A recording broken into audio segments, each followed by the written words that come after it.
This is Optimal Living Daily, episode 1839, Receive Gifts for More Life Instead of More Stuff, by Jessica of NachoAverageFro.com. And I'm Justin Malik, the guy who's been reading articles and book excerpts to you every day, including holidays, for over 5 years, covering personal development or self-help, how to live a better life, and a lot more. It's always with permission from the authors or websites. Just hit the follow or subscribe button in any free podcast app to get new episodes delivered to you for free. Today's post being from Nacho Average Fro. So let's get right to it and start optimizing your life.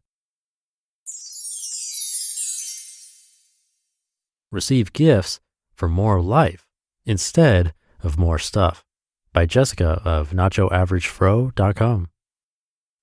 In our consumerist culture, holidays are often an opportunity to ask for our wildest desires to be fulfilled.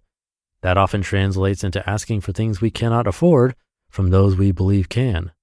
It also opens the door for extravagant or unnecessary items that will serve no purpose in a short amount of time. With minimalism, we have the ability to counter that culture and add purpose back to the gifts we receive. As recipients of gifts, there are two things we should be focused on managing: the types of gifts we receive, and our response. If we can master these two things, we can continue to have authority over our time and attention, integral pieces to building a life that we love. Keep listening to check out 4 tips for receiving gifts during the holidays. Tip number 1, share your why and process. As holidays and special occasions approach, share with those closest to you why saving space, mental, physical, or emotional, is important, and what you'll do with the things you decide not to keep. Working to simplify your life is futile if after every birthday, holiday, and special occasion, you come home with a bunch of stuff, anxiety, or stress you don't need. While it's not always easy, the more you practice it, the easier it will become. Before determining how you will approach others, be sure to confirm with yourself why this is so important. Finish this sentence. Having more unnecessary stuff, stress, and anxiety will keep me from blank. This is your reason why. Keep that close to your heart as you chat with people you love. If you've developed rules for your stuff, share that with them too. Some minimalists remove 2 things for every 1 thing they add. Others keep what they want and donate the rest regardless of the number.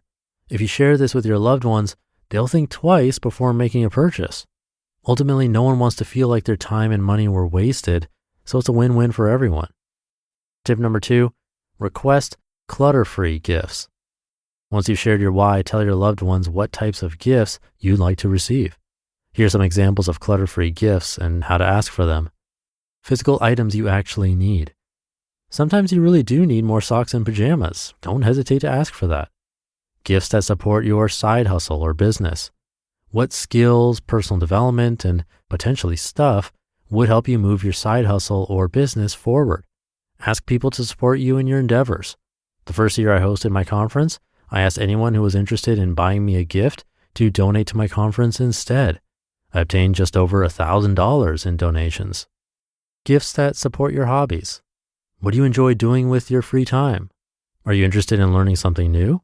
Share that with your friends and family. You may even be able to learn something new together. Donations to a charity. Is there a charity or cause that you'd like to give more support to? Share it with your friends and family through GoFundMe or Facebook. This is a great way to support a great cause without bringing more stuff into your life.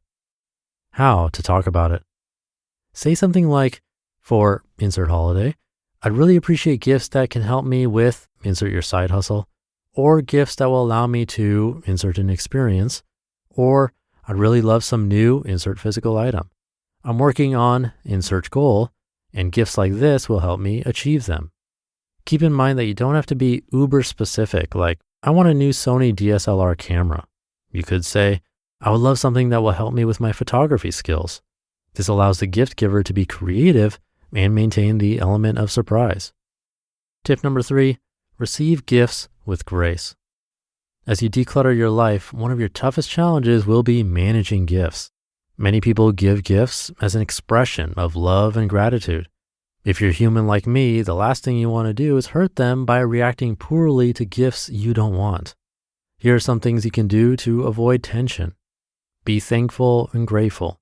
Even if you receive a gift you don't want, it doesn't change the fact that someone spent their time and money to purchase it for you.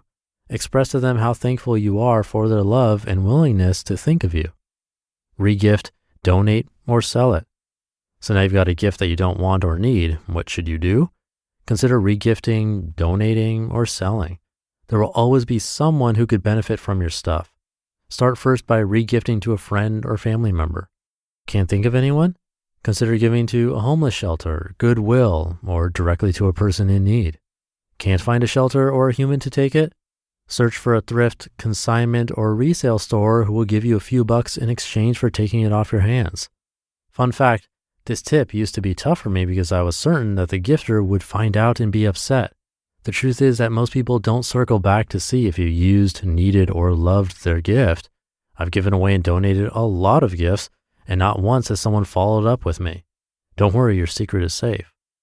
And tip number 4, create space quickly. Let's say you follow these tips and start receiving stuff you actually want or need.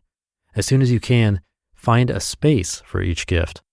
The sooner you find a home for or utilize each gift, the less likely it is to become useless or forgotten. If you receive a physical gift, find space in your home or give some consideration to how it can become a part of your daily and weekly routines.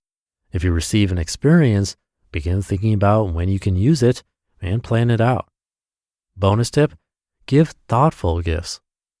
In year 1 of minimalism, I found myself being frustrated that so many people chose to buy me stuff even though they knew I was decluttering my life. I didn't know what to say, so I just kept those frustrations to myself. Over time, I realized that their actions were more about them than about me. Many people buy gifts the way they do because it's all they've ever known. They often don't stop to consider any nuance. The more that I buy experiences and thoughtful gifts for others, the more I receive experiences and thoughtful gifts without having to say anything at all. You just listened to the post titled, Receive Gifts for More Life Instead of More Stuff by Jessica of NachoAverageFro.com. And thank you to Jessica just in time for the holidays. And on that note, I'll keep this short since it's a holiday week. Thank you for listening and being here. Have a great rest of your day, and I'll be back on Christmas Eve tomorrow, where your optimal life awaits.